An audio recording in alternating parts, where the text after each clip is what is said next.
Hi friends, Happy New Year! This is Maggie. In today's video, I want to talk about the USMLE Step 1. I'm going to talk about why you need to study for USMLE Step 1, who's eligible to take this exam, what is a USMLE Step 1, what are the study resources, how to study for USMLE Step 1, and what are my study tips. Let's get started. First of all, why you need to take the USMLE Step 1? Well, if you want to practice medicine in the United States, you have to pass all the USMLE Step 1, USMLE Step 2 CK, and USMLE Step 3. So before you start your residency, most residency program will require you to pass your USMLE Step 1 and USMLE Step 2 CK.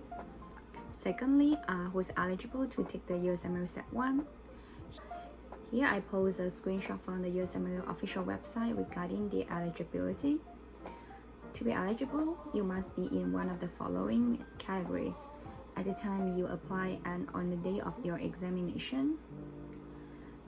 A medical student officially enrolled in or a graduate of a US or Canadian medical school program leading to the MD degree that is accredited by the LCME, or a medical student officially enrolled in or a graduate of a US medical school leading to the DO degree that is accredited by the Commission or on Orthopedic College accreditation, or a medical student officially enrolled in or a graduate of a medical school that is outside the US and Canada, listed in the World Directory of Medical Schools as meeting the ECFMG eligibility requirements, and that meets other eligibility criteria of the ECFMG.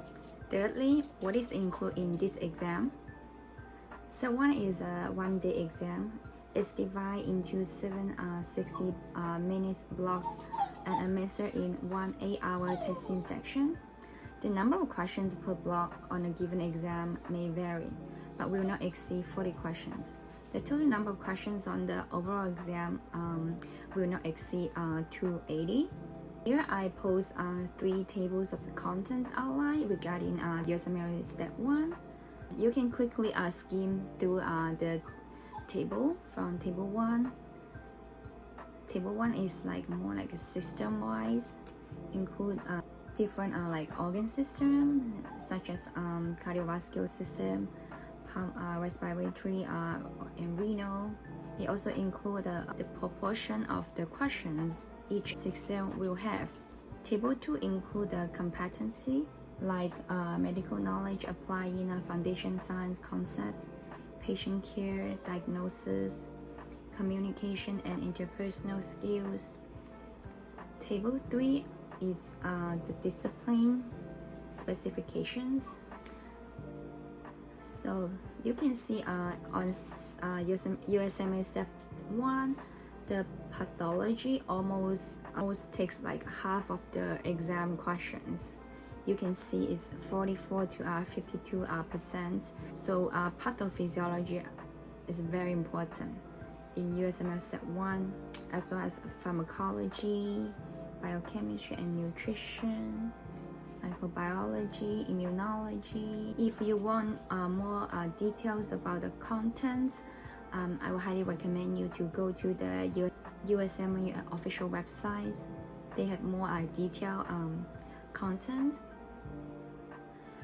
Next, I'm going to show you a few sample questions of USMLE Step 1 from the USMLE website, official website, so you are able to get a sense, like what is USMLE questions look like. So the first question, serum LDL cholesterol concentrations are measured in blood sample collected from 25 healthy volunteers. The data follow a normal distribution.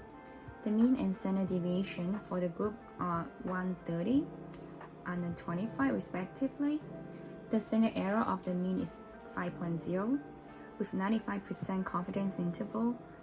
The true mean for the population from which the sample was drawn falls between which of the following range. So this is statistic questions. So and the answer choice is A, B, C, D, E. So the purpose of showing these sample questions is not like helping you to like solve how to solve the USMLE step 1 questions. If you want to know my tips or my way to solve USMLE step 1 questions, I will like upload like more videos like in the upcoming videos. Today I'm just showing you like very superficial way, showing you like what like the real USMLE step 1 question will be look like. Next question will be microbiology question.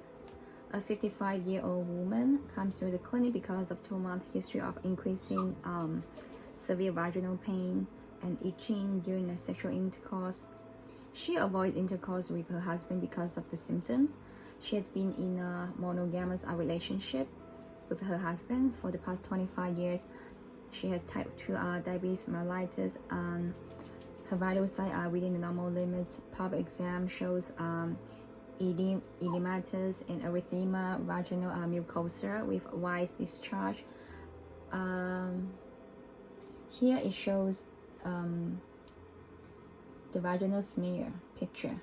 So which of the following is the most likely cause of the infection? If you want to read through more sample questions of USMLE, you can check the USMLE official website. Fourthly, I'm going to talk about the common study resources for USMLE Step 1. UFAT, they are UWO, First Aid, Anki, Patoma, and Sketchy. UWO is a question bank including over 3,200 MCQ questions. The explanation in the UWO is really thorough, and most students would use UWO as a learning tool in addition as a Q bank. First Aid is a very condensed book, including most of the materials you have to study for this exam. It could be used as a quick review. For me, it was a quick review, book.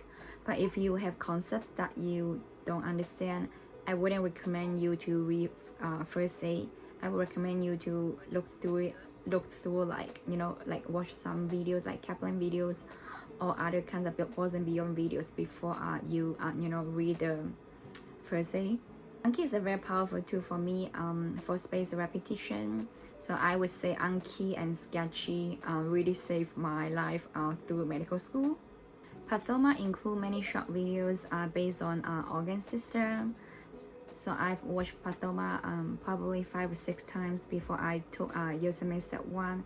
Like I mentioned earlier, USMLE Step 1 probably include nearly like 50% content related to pathology. So it's like the videos in Pathoma are very concise and the explanation is just too good. Highly recommend. Sketchy is a visual mnemonic.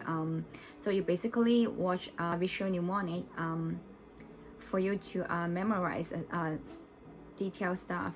I use Sketchy for pharmacology and microbiology. So because I am a visual learner, so Sketchy is like Anki, Sketchy, these are like lifesaver for me during med school. So Sketchy, highly recommend. I wouldn't be able to make through med school without Sketchy. Other than that, I also use Above and Beyond videos, which is really good. I also use 30 USMLE videos. They are on you can find them on the YouTube. Statistics, I watch Randy Nell MD. He's really good to help you to quickly solve like a statistic questions. It's really good as well, so I highly recommend him. How to study for USMLE? Here I kind of briefly talk about what I studied during my basic science, also during my dedicated study time. I use Sketchy for pharmacology and microbiology during my basic science, and I watched them again during my dedicated study. I watched Pathoma during my basic science at least twice, and then I rewatched them again and again. Probably I watched Pathoma, I probably watched at least 5 times. I also use Above and Beyond videos. So I watch Above and Beyond videos and then I make notes on my First Aid, because both of them are like organ system based, so it's it's very easy for me. It was easy to make notes on my first day while I was watching Boss and Beyond. So our school, we have to pass our com before we take the step 1. So I was study for com first. So basically study for com is like study for USMLE. A lot of people ask me how much time I have to prepare for USMLE step 1. Well, this really depends on your basic science foundation, right? So it depends on your school's curriculums. Your school prepare you well, you feel confident to take this exam, or like you have to spend more time after you finish your basic science. It's really like up to your like a pace. A lot of people spend like 6 weeks and 8 weeks, and some people may spend like 2 years. So especially for like those people who graduate from med school for like 10 years, it's up to your like foundation and your like English proficiency as well. And I also use the MBMA practice exam to kind of like assess my progress. So at the end of each assessment test, it will show what you are good, what you are not good, so you can work on your weakness. Last but not least, I want to share about my own study tips. First, I would say trying to avoid too many study resources, and trying to master as few resources as possible. So at the beginning of my study, like during my basic science, I just used way too many resources. I probably use all kinds of resources available on the market, but later I realized it's not good, it's not efficient, and then I nailed down my during my dedicated time, I nailed down my resources to 5 or 6 resources. During my dedicated time, I use UO, and I use Sketchy, and I use Boss and Beyond videos, I use Padoma, and I also use Anki, and I also use the First Aid. So 6, I would say kind of 6 or 5 to 6 resources or learning tools. The second tips I would like to share or would highly recommend is use the MBME practice exam, because it wouldn't like 100% correctly to evaluate your progress, your study progress, but I would say it's pretty good. For me, it was pretty good.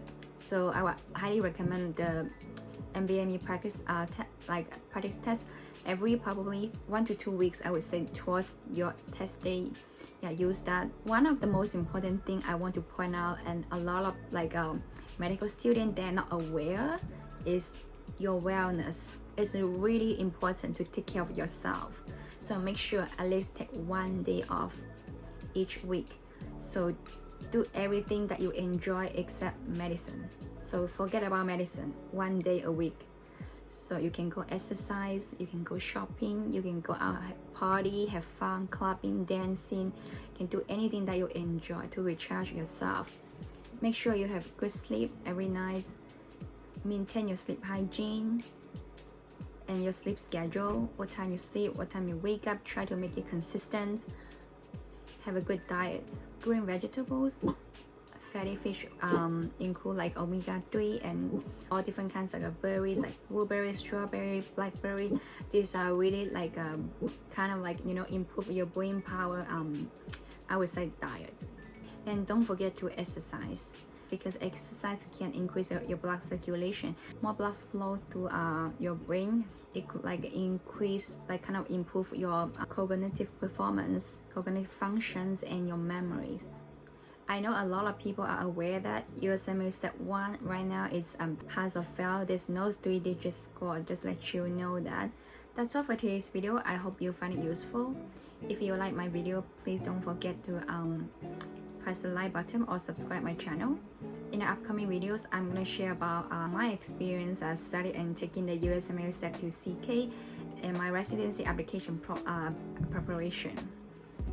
Thank you for watching this video. I'm gonna see you in my next video. Bye bye.